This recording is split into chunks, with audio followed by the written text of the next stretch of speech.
Ms. Wang?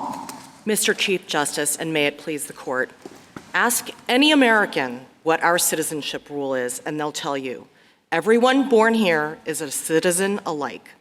That rule was enshrined in the 14th Amendment to put it out of the reach of any government official to destroy. When the government tried to strip Mr. Wang Kim Ark's citizenship on largely the same grounds they raised today, this court said no.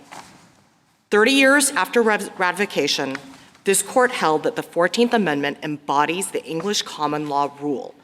Virtually everyone born on US soil is subject to its jurisdiction and is a citizen.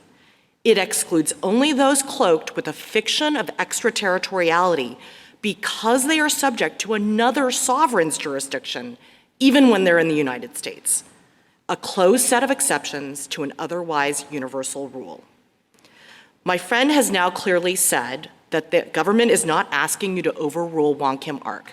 That is a fatal concession, because Wang Kim Ark's controlling rule of decision precludes their parental domicile requirement. The dissent understood that, and the majority tells us 6 times in the opinion that domicile is irrelevant under common law.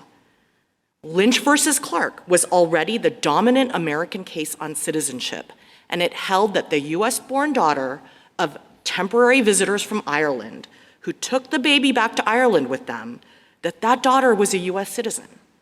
Authorities, including Lincoln's Attorney General and Kent's commentaries, embraced Lynch, and Kent specifically talked about temporary sojourners' children being US citizens.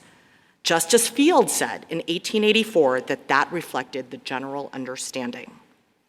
That understanding was confirmed by Congress with its 1940 Act. The 14th Amendment's fixed, bright-line rule has contributed to the growth and thriving of our nation. It comes from text and history. It is workable, and it prevents manipulation. The executive order fails on all those counts. Swaths of American laws would be rendered senseless. Thousands of American babies will immediately lose their citizenship.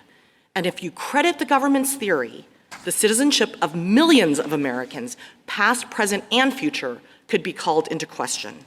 All of this tells us the government's theory is wrong. I welcome the court's questions.